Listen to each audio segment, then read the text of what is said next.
Okay. Fires- Fireside, Fireside Chat, episode 4, I think. This is Mick Foley. Mick Foley, I have a fucking flannel on because he's the hardcore legend and this is what he wore most of the time during his interviews and shit. I went to go see one of his comedy shows with some friends of mine, a friend or two or three or four acquaintances. You know, because you have your friends, and then you have your acquaintances. Clicky species we are. I went to go see Mick Foley at a fucking comedy show. His comedy show. Because that's what he does now instead of his wrestling career.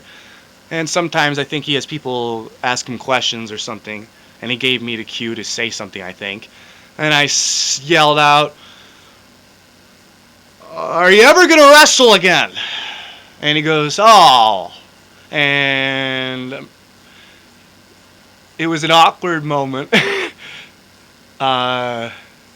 because he was severely pained. He's like, "You just reminded me of a awful thing." And that's the fact that I went to go see a neurologist, one of the best in the country, and he told him that he should never step a foot in the ring and wrestle ever again. So, it's quite awful news.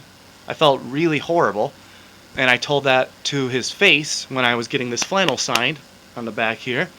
And I gave him a hug, and he was extremely sweaty. I told him I loved him, and I was sorry.